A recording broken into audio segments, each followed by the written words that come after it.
Yeah, so I'm going to be talking about networks in and of society. Before I do that, I would like to extend a thank you to all of the organizers for this forum. It's been fantastic, so thank you very much, everybody.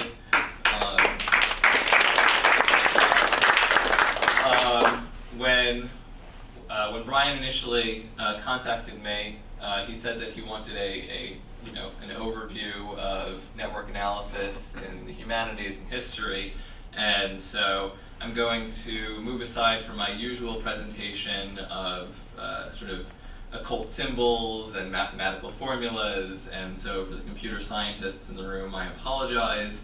For the humanists, you're welcome. There's just going to be lots of pretty pictures. I think that over the last 2 days, it's been pretty clear that everybody is fairly behind macro analysis and distant reading, and usually that's what I present as well. Today, however, I'm going to shift my focus a little bit and talk about the ethical implications of distant reading and how, in fact, it's the close reading of the humanities that might be able to help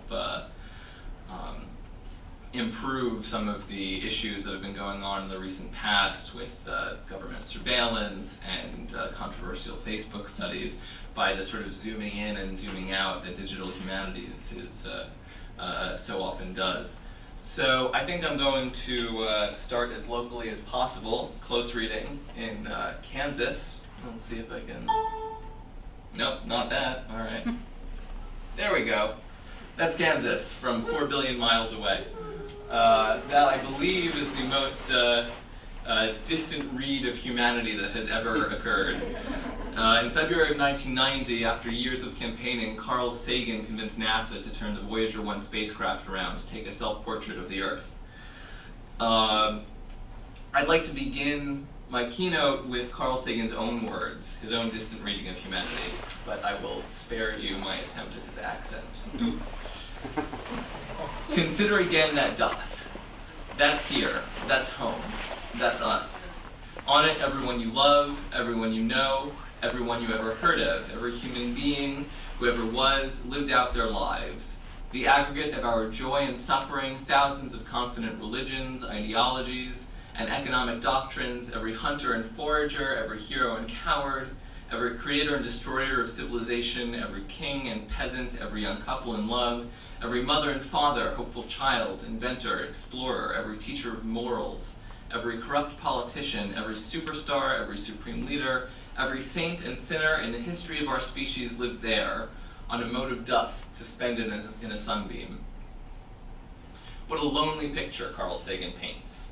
We live and die in isolation, alone in a vast cosmic darkness. I don't like this picture. From too great a distance, everything looks the same. Every great work of art, every bomb, every life is reduced to a single point. And our collective human experience loses all definition. If we want to know what makes us us, we have to move a little bit closer. We've zoomed into Black Rock City, more popularly known as Burning Man, a city of 70,000 people that exists for only a week in a Nevada desert before disappearing back into the sands until the following year. Here, life is apparent. The empty desert is juxtaposed against a network of camps and cars and avenues, forming a circle with some sort of ritualistic structure at its center. The success of Burning Man is contingent on collaboration and coordination, on the careful allocation of resources like water to keep its inhabitants safe, on the explicit planning of organizers to keep the city from descending into chaos year after year, and the creation of order from chaos. The apparent reversal of entropy is an essential feature of life. Organisms and societies function through the careful coordination and balance of their own constituent parts. As these parts interact, patterns and behaviors emerge which take on life. Thus, cells combine to form organs, organs to form animals, and animals to form flocks. We call these networks of interactions complex systems. And we study complex systems using network analysis. Network analysis as a methodology takes as a given that nothing can be properly understood in isolation. Carl Sagan's pale blue dot, though poignant and beautiful, is too lonely and too distant to reveal anything of we creatures who inhabit it, because, in fact, we are never alone. When we look outward rather than inward, we find we are surrounded on all sides by 100 billion galaxies, each with 100 billion stars. And for as long as we can remember, when we've stared up into the night sky, we've connected those dots. We've drawn networks in the stars in order to make them feel more like us, more familiar, more comprehensible. Nothing exists in isolation. We use networks to make sense of our place in the vast, complex system that contains protons and trees and countries and galaxies. The beauty of network analysis is its ability to transcend differences in scale, such that there's a place for you and for me, and our pieces interact with other pieces to construct the society that we occupy. Networks allow us to see the forest and the trees, to give definition to the microcosms and the macrocosms which describe the world around us. Networks open up the world. Over the past 400 years, the reach of the West extended to the globe, overtaking trade routes created first by Eastern conquerors. From these explorations, we produce new medicines and technologies. Concomitant with this expansion came unfathomable genocide and a slave trade that spanned many continents and far too many centuries. Despite the efforts of the Western world, it could only keep the effects of globalization to itself for so long.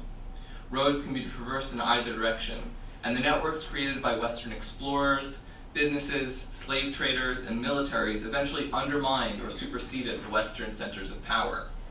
In short order, the African slave trade in the Americas led to a rich exchange of knowledge of plants and medicines between Native Americans and Africans. In Southern and Southeast Asia, trade routes set up by the Dutch East India Company unintentionally helped bolster economies and trade routes within Asia.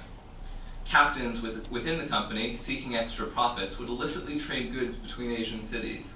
This created more tightly knit internal cultural and economic networks than had existed before, and contributed to a global economy well beyond the reach of the Dutch East India Company. In the 1960s, the US military began funding what would later become the Internet, a global communication network which could transfer messages at unfathomable speeds. The infrastructure provided by this network would eventually become a tool for control and surveillance by governments around the world, as well as a distribution mechanism for fuel that could topple governments in the Middle East, or spread state secrets in the United States. The very pervasiveness which makes the internet particularly effective in government surveillance is also what makes it especially dangerous to governments through sites like WikiLeaks. In short, science and technology lay the groundwork for our networked world, and these networks can be great instruments of creation or terrible conduits of destruction. So here we are, occupying that mote of dust suspended in a sunbeam. In the grand scheme of things, how does any of it really matter? When we see ourselves from so great a distance, it's as difficult to be enthralled by the Sistine Chapel as it is to be disgusted by the havoc we wreak upon our neighbors. But networks let us zoom in. They let us keep the global system in mind while examining the parts. Here, once again, we see Kansas quite a bit closer than before. We see how we are situated in a national and international set of interconnections. These connections come in every form, from physical transportation to electronic communication. From this scale, wars and national borders are visible. Over time, cultural migration patterns and economic exchange become apparent. This scale shows us the networks which surround and are constructed by us. And this is the scale which is seen by the NSA and the CIA, by Facebook and by Google, by social scientists and internet engineers, close enough to provide meaningful aggregations, but far enough that individual lives remain private and difficult to discern. This scale teaches us how epidemics spread, how minorities interact, how likely some city might be a target for a terrorist attack. From here, though, it is impossible to see the hundred towns whose factories have closed down, leaving many unable to feed their families. It's difficult to see the small but endless inequalities that leave women and minorities systematically underappreciated or exploited. We can zoom in further still. Lawrence, Kansas at a few hundred feet. And if we watch closely, we can spot traffic patterns, couples holding hands, how the seasons affect people's activities.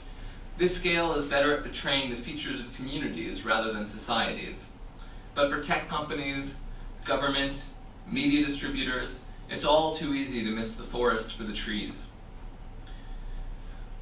When they look at the network of our lives, they do so in aggregate. Indeed, privacy standards dictate that the individual be suppressed in favor of the community, of the statistical average that can deliver the right sort of advertisement to the right sort of customer, without ever learning the personal details of that customer. This strange mix of individual personalization and impersonal aggregation drives quite a bit of the modern world. Carefully micro-targeted campaigning is credited with President Barack Obama's recent presidential victories, driven by 100 data scientists in an office in Chicago, in lieu of thousands of door-to-door canvassers, 300 million individually crafted advertisements without ever having to look a single voter in the face. You're there. And this mix of impersonal and individual is how Target makes its way into the wombs of its shoppers. I said wombs, by the way. We saw this play out a few years ago when a furious father went to complain to a Target store manager. Why, he asked the manager, is my high school daughter getting advertisements for maternity products in the mail? After returning home, this father spoke to his daughter to discover that she was, in fact, pregnant. How did this happen? How did Target know before he did? Well, it turns out Target uses credit cards, phone numbers, email addresses to give every customer a unique ID. Target discovered a list of about 25 products that, if purchased in a certain order by a single customer, is pretty indicative of pregnancy. What's more, the date of the purchased products can pretty accurately predict the date of the delivery of the child. Unscented lotion, magnesium, cotton balls, and washcloths are all on that list. When Target's system learns that one of its customers is probably pregnant, it does its best to profit from that knowledge, sending appropriately timed coupons for diapers and bottles as needed. This backfired. It creeped out customers and invaded their privacy, as with that angry father who didn't know that his daughter was pregnant. To remedy the situation, rather than ending the personalized advertising scheme, Target began hiding it, interspersing ads for unrelated products with personalized products in order to trick the customer into thinking that the ads were random or general. All the while, a good portion of the coupons in the book were still targeted directly towards the customer. One Target executive told a New York Times reporter, "We found out that as long as pregnant women think that they haven't been spied on, they'll use the coupons. They just assume that everyone else on their block got the same mailer for diapers and cribs. As long as we don't spook her, it works." The scheme actually did work. It raised Target's profits by billions of dollars by subtly matching their customers with coupons that they were likely to use. Political campaigns have also enjoyed the successes of micro-targeting. President Bush's 2004 campaign pioneered this technique, targeting socially conservative Democratic voters in key states in order to either convince them not to vote or to convince them to vote over the line to Republican. This strategy is credited with increasing the pro-Bush African-American vote in Ohio from 9% in 2000 to 16% in 2004, appealing, as they did, to anti-gay marriage sentiments and other conservative values in those areas. The strategy is also celebrated for Barack Obama's 2008 and especially 2012 campaign victories, where his staff maintained a connected and thorough database of a large portion of American voters. They knew, for instance, that people who drink Dr. Pepper, watch the Golf Channel, drive a Land Rover, and eat at Cracker Barrel are both very likely to vote and very likely to vote Republican. These insights lead to the right political campaign ads targeted exactly to those who that they're likely to sway. So what do these have to do with networks exactly? These examples utilize, after all, the same sorts of statistical tools that have always been available to us in one way or another, just with a bit more data and a bit more power behind the computations. Well, it turns out that networks are the next logical step in the process of micro-nudging, which is the mass targeting of individuals based on their personal lives, in order to influence them towards some particular decision. In 2010, a Facebook study, piggybacking on social networks, influenced about 340,000 individual people to vote in the United States midterm elections. 340,000. A team of social scientists at UCSD experimented on 61 million Facebook users in order to test the influence of social networks on political action. A portion of American Facebook users who logged in on election day were given the ability to press an I voted button. That I voted button shared the fact that they voted with their friends. Facebook then presented users with pictures of their friends who voted, and it turned out that these messages increased voter turnout by about 0.4%. Further, those who saw that their close friends had voted were more likely to go out and vote than those who had seen that their distant friends had voted. The study was framed as voting contagion. How well does the action of voting spread among close friends? This large increase in voter turnout was prompted by a single message on Facebook spread among a relatively small subset of its users. Imagine that instead of a research question, the study was driven by a particular political campaign. Or instead, imagine that Facebook itself had some political agenda. I don't think it's too difficult a concept to imagine. In fact, on January 18th, 2012, a great portion of the social web rallied under a single political agenda, an internet blackout. In protest of two proposed US congressional laws that threaten the freedom of speech on the web, SOPA and PIPA, 115,000 websites voluntarily blacked out their homepages, replacing them with pleas to petition Congress to stop the bills. Reddit, Wikipedia, Google, Flickr, Twitter, Mozilla, and others asked their users to petition Congress, and it worked. Over 3 million people emailed their congressional representatives directly. Another million sent a pre-written message to Congress from the Electronic Frontier Foundation. A Google petition reached 4.5 million signatures, and lawmakers ultimately collected the names of over 14 million people who protested the bills through this blackout. Unsurprisingly, the bills were never voted on. These techniques are increasingly being leveraged to influence consumers and voters into acting in line with whatever campaign is at hand. Social networks and the social web especially are becoming tools for advertisers and politicians.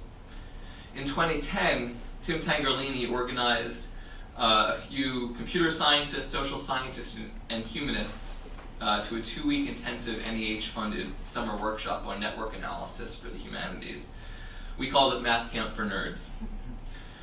The environment was electric with potential projects and collaborations, and I'd argue it was this particular event in 2010 that really brought network analysis to the digital humanities in force. During the course of the workshop, one speaker sticks out in my memory, a data scientist at Facebook, although it was before people were called data scientists.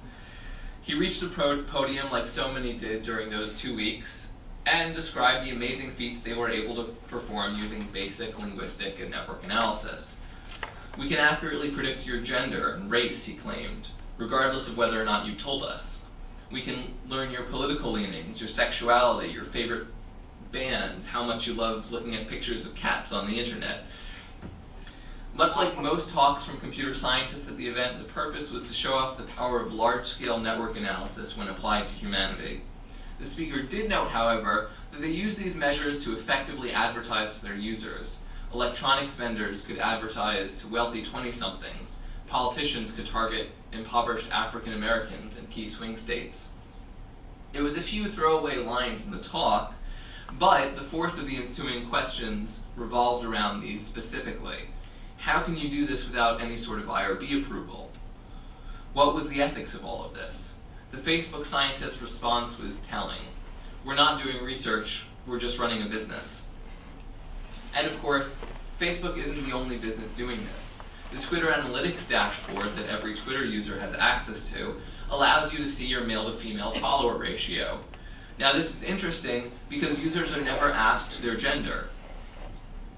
Gender is guessed based on features of language and interactions, and they claim around 90% accuracy for gender prediction.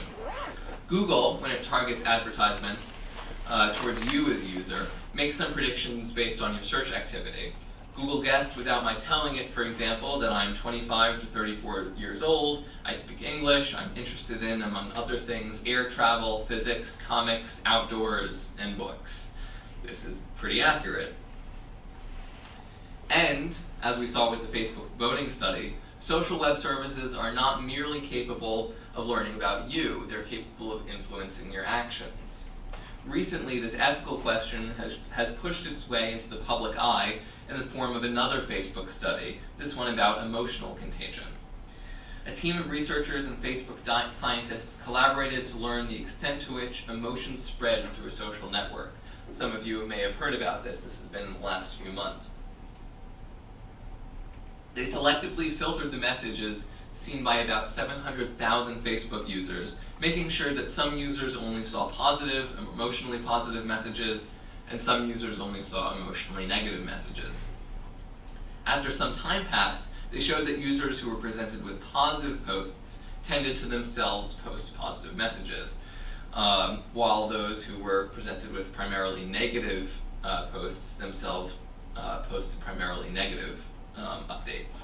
The study stirred up quite a bit of controversy, and for a number of reasons. I will go over a few of them here for those of you who weren't following along. First of all, there were worries about the ethics of consent. How could Facebook do an emotional study of 700,000 people without getting their consent first? The EULA that everyone clicks through when signing up for Facebook only has one line saying that the data may be used for research.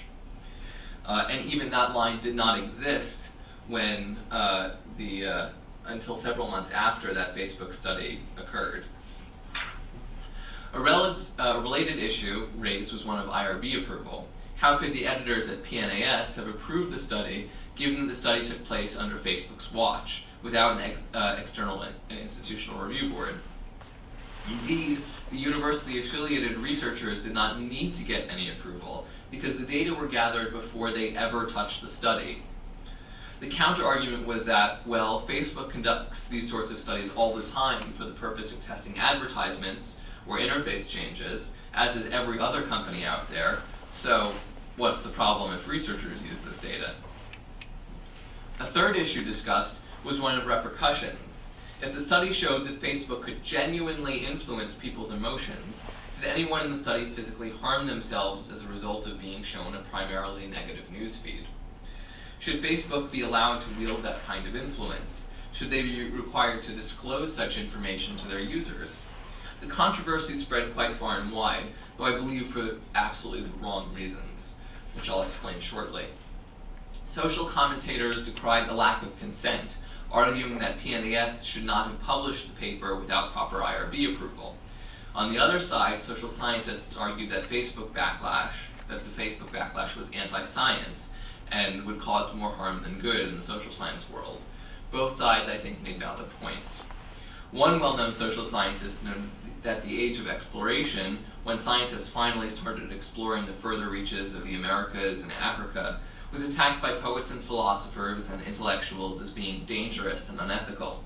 But, he argued, did not that exploration bring us new wonders, miracle medicines, great insights about the world and our place in it? I call bullshit on that.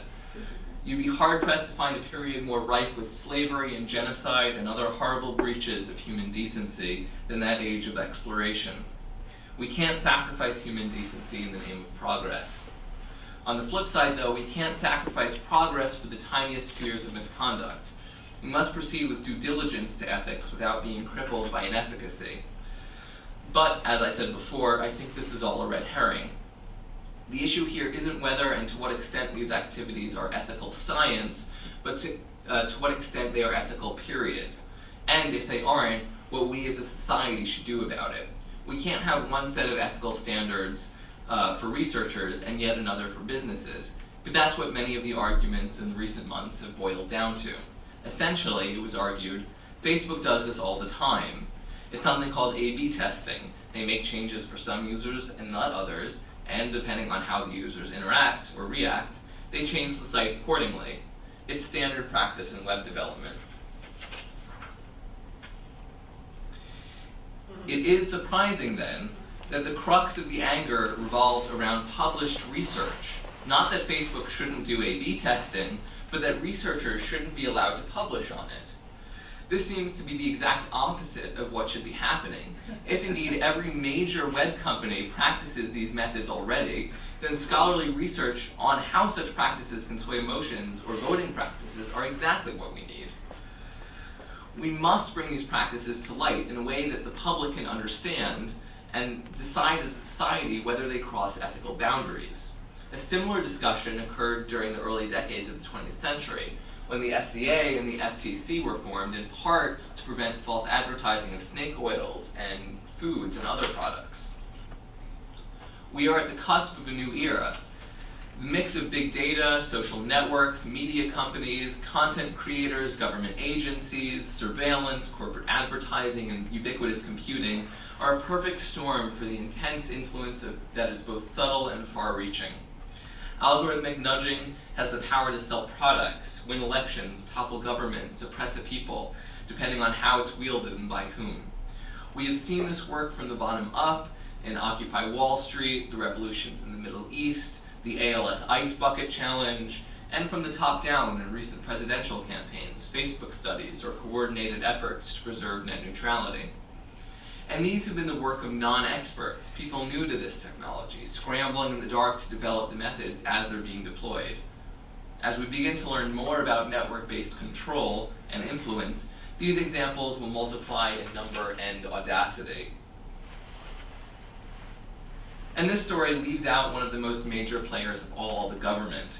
When Edward Snowden leaked the details of the classified NSA surveillance programs, the world was shocked at the government's interest in and capacity for omniscience. Data scientists, on the other hand, were mostly surprised that everybody else was surprised.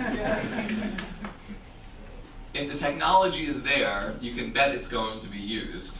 And so, here, in the NSA's $1.5 billion data center in Utah, are the private phone calls, parking receipts, emails, and Google searches of millions of American citizens. It stores a few exabytes of our data, over 1 billion gigabytes, and roughly equivalent to 100,000 times the storage capacity of the Library of Congress.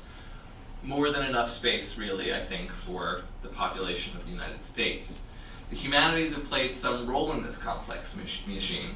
During the Cold War, the US government covertly supported artists and authors to create cultural works which would spread American influence abroad and improve American sentiment at home. Today, the landscape looks a little bit different. For the last few years, DARPA, the research branch of the US Department of Defense, has been funding research and hosting conferences in what they call narrative networks. Computer scientists, statisticians, linguists, folklorists, and literary scholars have come together to discuss how ideas spread and possibly how to inject certain sentiments within specific communities. It's a bit like the science of memes or the science of propaganda. Beyond this initiative, DARPA funds have gone towards several humanities-supported products to develop actionable plans for the US military. One project, for example, creates an as complete as possible simulation of cultures overseas, which can model how groups might react to, say, the dropping of a bomb or the spread of a certain piece of propaganda.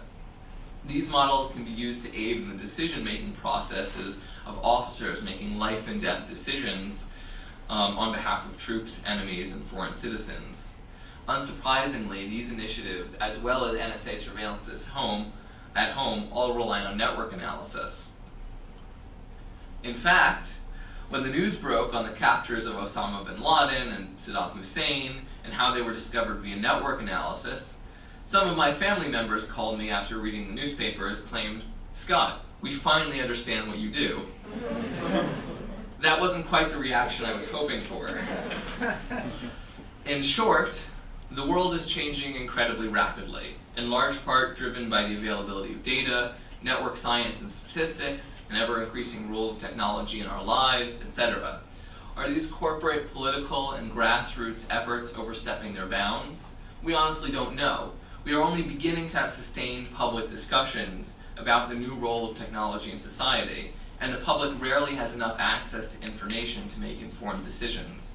Meanwhile, media and web companies may be forgiven for overstepping ethical boundaries because those ethical boundaries don't exist yet. We haven't quite gotten around to creating them. This is where the humanities comes in. Not because we have some monopoly on ethics, goodness knows the way we treat our adjuncts is proof that we don't, but because we are uniquely suited to knowledge at the small scale, to close reading. While what often sets the digital humanities apart from its analog counterpart is distant reading, the macro analysis, what sets us all apart is our unwillingness to stray too far from the source. We intersperse the distant with the close, attempting to reintroduce the individual into the aggregate. Network analysis, uncoincidentally, is particularly suited to this endeavor of connecting the distant to the close. While recent efforts in sociophysics have stressed the importance of the grand scale, let us not forget that network theory was built on the tiniest of pieces in psychology and sociology, used as tools to explore individuals and their personal relationships. In the intervening years, all manner of methods have been created to bridge macro and micro, from Granovetter's theory of weak ties to Milgram's small worlds, and the way in which people navigate the networks they find themselves in.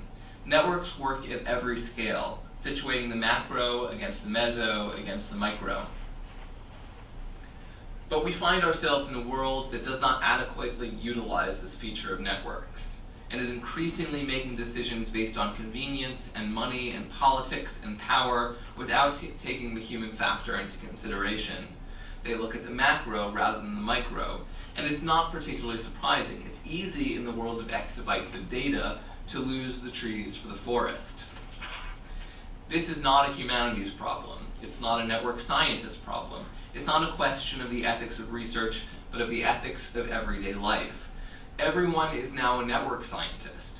From Twitter users to newscasters, the boundary between people who consume and people who are aware of and influence the global social network is blurring, and we need to deal with that.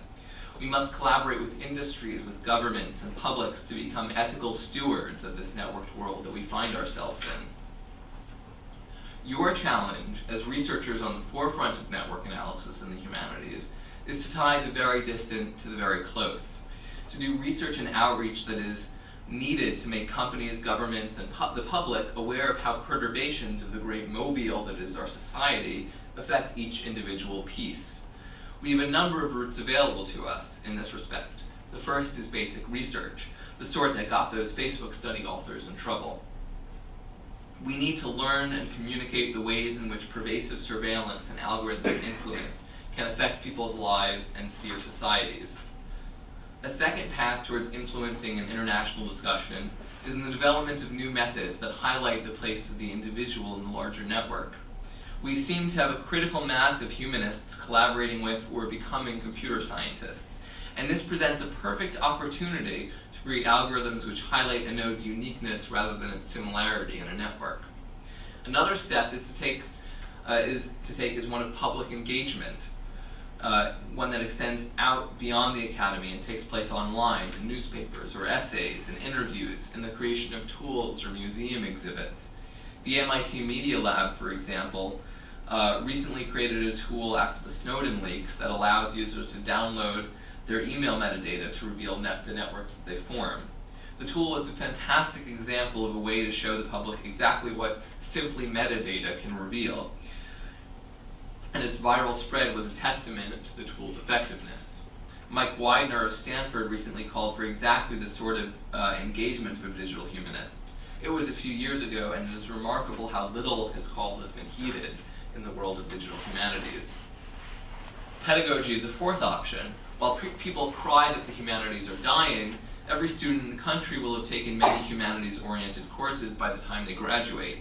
These courses, ostensibly, teach them about what it means to be human in our complex world. Alongside of the history, the literature, the art, let's teach what it means to be part of a global network, constantly contributing to and being affected by its shadow. With luck, reconnecting the big with the small will hasten a national discussion of the ethical norms of big data and network analysis. This could result in new government regulating agencies, ethical standards for media companies, or changes in the way people interact with and behave on the social web. When you zoom out far enough, everything looks exactly the same. Occupy Wall Street, the Ferguson riots, the ALS Ice Bucket Challenge, the Iranian Revolution, they're all just grassroots contagion effects across a social network. Rhetorically, presenting everything as a massive network is the same as photographing the Earth from 4 billion miles away. Beautiful, sobering, and homogenizing. I challenge you to compare the network visualizations of Ferguson tweets to that of the Ice Bucket Challenge. See if you can see any differences between the two of them. I know that I couldn't. The challenge of network analysis in the humanities is to bring our close reading perspective to the distant view, so media companies and governments Don't see everyone as just some statistic, some statistical blip floating on this pale blue dot. I will end as I began, with a quote from Carl Sagan, reflecting on a time gone by, but every bit as relevant to the moment that we face today. He said, "I know that science and technology are not just cornucopias pouring good ideas into the world.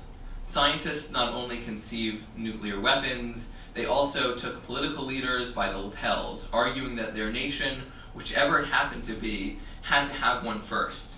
There's a reason people are nervous about science and technology, and so the image of the mad scientist haunts our world, from Dr. Faust to Dr. Frankenstein to Dr. Strangelove to the white-coated loonies of Saturday morning children's television. All this doesn't inspire budding scientists. But there's no way back. We can't just conclude that science puts too much power into the hands of morally feeble technologists or corrupt, power-crazed politicians and decide to get rid of it. Advances in medicine and agriculture have saved more lives than have been lost in all the wars in history. Advances in transportation, communication, and entertainment have transformed the world. The sword of science is double-edged. Rather, its awesome power forces on all of us, including politicians, a new responsibility, more attention to the long-term consequences of technology, a global and transgenerational perspective, an incentive to avoid easy appeals to nationalism and chauvinism. Mistakes are becoming too expensive." I think we should take Carl Sagan's advice to heart. Amidst cries from commentators on the irrelevance of the humanities, it seems there's a large void which we are both well-suited and morally bound to fill. This, I think, is the path forward. Thank you.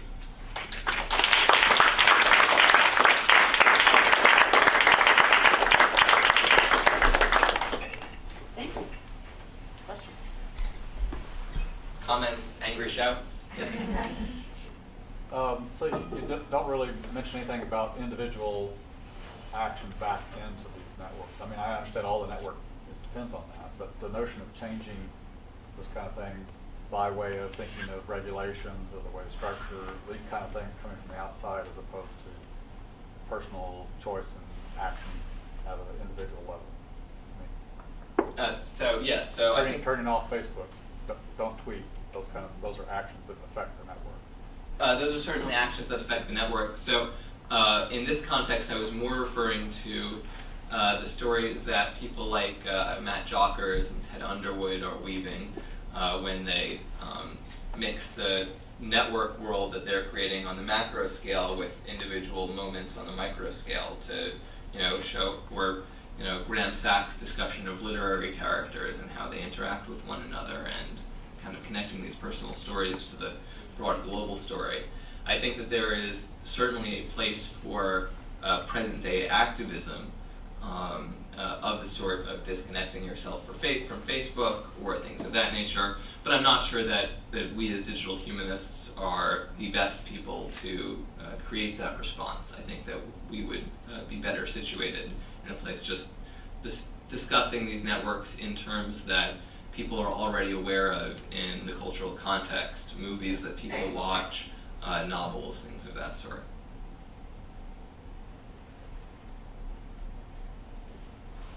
Do you have a question or comment? I had two questions, Yep, actually. yes.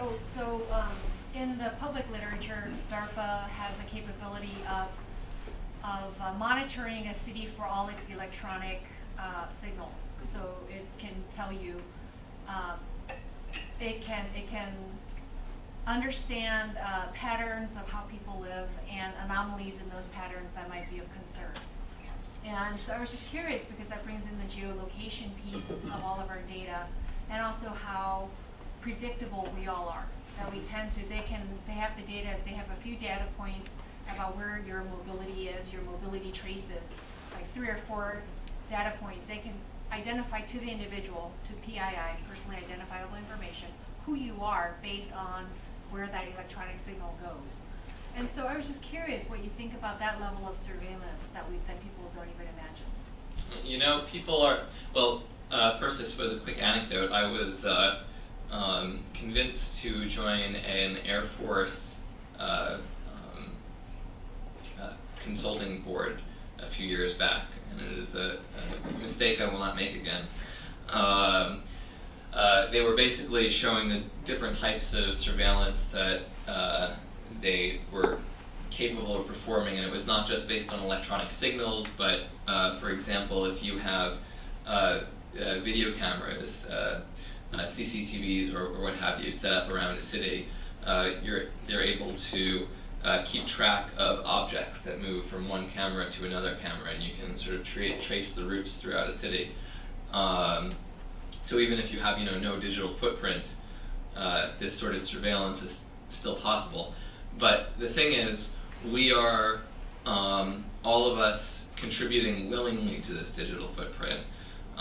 We accept all of the privacy invasions of the Facebook app when we install it on our phones, by having a Google Android and opting into the location service. You actually preserve all of your anywhere that you've been for the past however many years, as long as you've been holding that phone. And this adds value to us as people, right? I mean, so when the grocery keeps track of us, they can then give us coupons that are targeted towards us, which will make us buy things, but also now we can get a discount from items that we usually buy, or we can see what our social network looks like, or we can get better services in one way or another. We are contributing to our own surveillance. We are surveilling ourselves in many cases. And I think that at this point, we are past the point of intervention. There is not going to be a way that we can convince everybody in the United States to stop reaping the benefits of all of this personalized surveillance. So the issue at this point is figuring out ethical boundaries regarding how that data can be used, especially how that data can be stored, because there is nothing, as we've found time and again, there is nothing that is hack-proof. So if every bit of your data is stored in an individual system, then no matter what the best intentions or ethical standards are of the governments or businesses or banks or whoever it is that has your data, it's going to get hacked eventually. And so we really have to think about what is the worst possible way that somebody can be using this data. Yes? So if you go black, if you try to get yourself off the grid, they can infer. You can do a basic inference attack on your basic connections, and you can identify latent nodes, latent networks, latent clusters. So really, you can't really go black. No. You can. So there's a great data set that was used as a visualization challenge a few years ago for all of the flight data in the United States for a course of a month or two or something. And it turns out that nothing can take off or land within an hour of Air Force One. Now, what does that imply for this airline data that we have? Well, you could see a giant blank spot that moves around the map. So yeah, as long as the herd is being surveilled, everyone else is kind of being picked up on accident. So that's why it seems it's more important to have something like an FDA or FTC or some sort of government agency that regulates how data can be stored, how data can be used, and things of that sort, than try to get people to opt out of the network. I don't think that's going to happen. Yes? So a lot of the presentations that people have made today have been about historical networks, and what we're trying to do is piece together networks based on just little bits and pieces of information that we have from history. But 50 or 100 years from now, a historian could theoretically go into something like Facebook's data and be able to reconstruct a complete network, of artists or something from, right now. I think there's some interesting sort of differences, I think, that implies as far as humanities are concerned, and I'm interested in sort of the ethical difference maybe between what we're doing now and maybe what people might do in the future.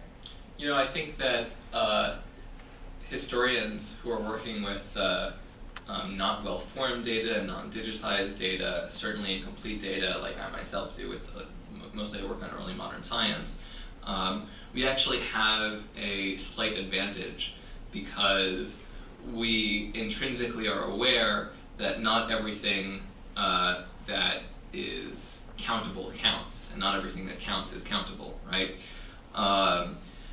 In 100 years, when historians are looking back at all of the rich data that we have on Facebook and whatever else, it'll be very easy to say, okay, we have all the Facebook data, we have all the cell phone data, we have all the Twitter data, that's it. We don't need to go into any more detail here.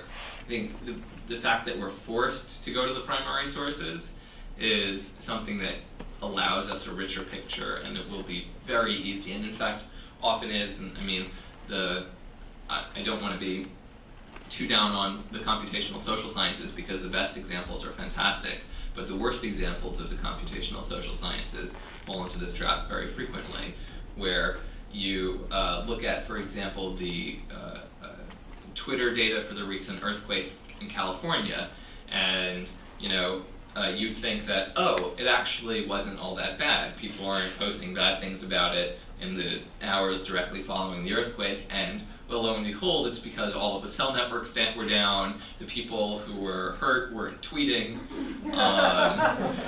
and so this is, but sometimes people do these analyses and you don't really think about all of the problems and the biases that come with data.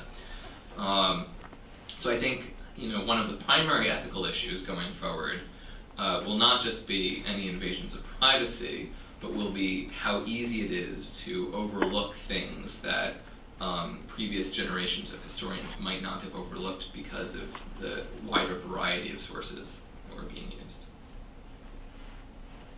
Mm-hmm. Does that same kind of blindness affect interpreters who are contemporary with us? In other words, some people say the sheer magnitude of the data that they're collecting on us protects us at some level because they're not looking down into the kinds of personal things. They just have the big picture. But I'm a little skeptical of that. What do you think? Yeah, well, so I think that it protects people potentially from individual privacy invasions, but it also runs the risk of you overlooking things like racism or any other systemic issues that you just can very easily ignore when you're not looking at anyone individually. Mm-hmm.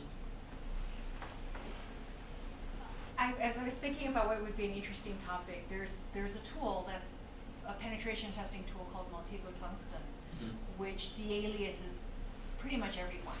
It's sometimes the data is really noisy, but it's really hard to be anonymous online. There's so many ways you can actually link an identity to a person.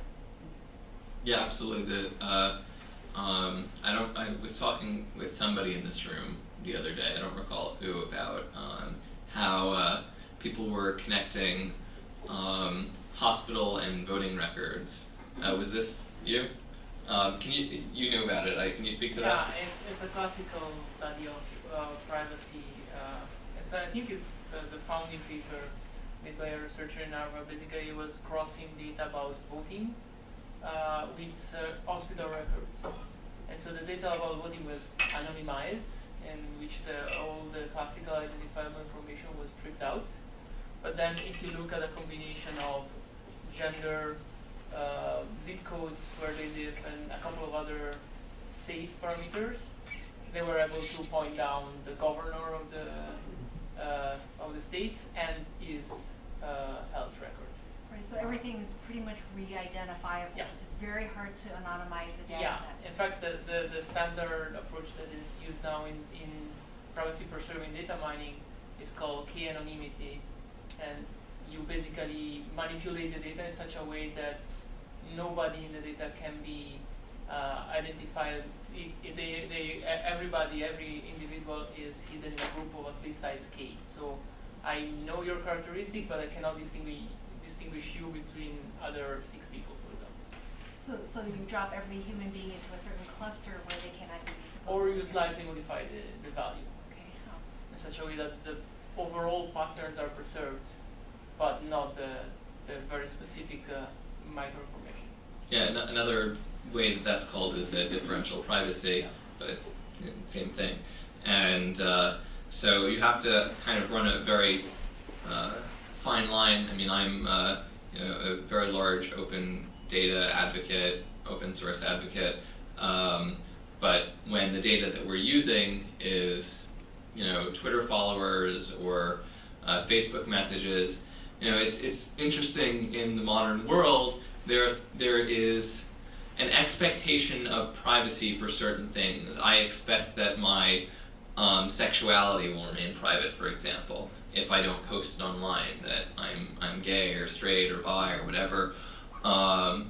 And yet, it is very easy to infer from network analysis and text analysis the sexuality of anyone who is posting frequently. And so, not only are the things that you post but post privately potentially becoming public, but also the things that you never post can potentially become public because of the ways that we can infer things from data. And so it's a difficult balance whether or not you should be releasing data to the public for the purposes of science, or whether or not you should not for the purposes of privacy. And this is something that I think we're still figuring out. Did you have a... Well, just a thought. That's what's got me... You got me thinking about sort of classical sort of symptomatic reading, right, of the Marxist or Freudian school, which is basically a kind of a form of inference from the surface to the sort of depth, right? Mm-hmm. And typically we tend to talk about the sort of distant reading and the sort of network analysis as being purely distant, right? But in fact, it's deeply hermeneutic. Yeah. And so to sort of, I'm just thinking aloud, this isn't a question, to speak of, as Sharon Best and what's his name, I don't know, who are Best and Marcus in that issue of Representations where they talk about surface reading, mm-hmm. like what they end up basically saying is that surface reading and depth reading are the same thing. Mm-hmm. Like that there's no sort of binary that a sort of classical Marxist perspective would suggest. I'm trying to think of a question to end that random comment. I'll say I agree. Let me ask you a question. So my question then actually is this, and so I wonder if you might plug the stuff you've talked about here into your work as a historian. In what way are the kinds of inferences that you've been describing, the kinds of uses of networks, historically unprecedented? And to what extent is this sort of the more things change, the more they stay the same? Yeah, that's a good question. Firstly, to the ethical question, I think I'm very lucky that everyone I care about has been dead for 400 years. And so I don't think they or their spouses or their children will care very much whether or not I delve into their personal lives. But that is another question to be raised. Like, I can now infer things about Galileo that, but I mean, historians have been able to infer things about Galileo, yeah.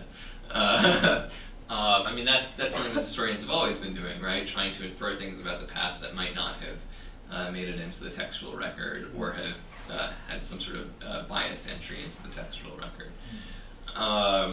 But it's something that I think the question is becoming clearer now that the public in general talks about privacy more than they used to. As far as the extent to which these distant reading approaches are unprecedented, it's very easy to trace back any of the individual strands 50, 100, 150 years. There's a great series of quantitative analyses of literature that were published out of University of Nebraska-Lincoln in the late 1800s. And so, you can always, and you have cliometrics in the 70s. Unfortunately, I think, a personal belief that I haven't really looked very much into, why lit is about twice as represented in DH areas than history is because lit isn't looming under the shadow of cliometrics, which 30 years ago, after people found out that this sort of quantitative approach to history could be exceptionally racist from books like Time on the Cross, historians have been kind of trying to avoid that image of themselves for the last 30 years or so. And that's, I think, one of the reasons why it's been a little bit slower on the uptake. But there's certainly precedent going way back. Well, you were talking about the precedent of the individual techniques.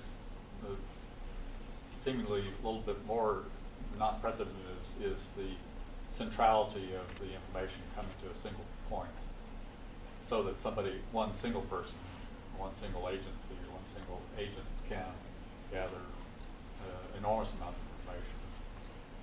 And even if it's the same technique that somebody was doing, they were only doing it on very, very limited data set.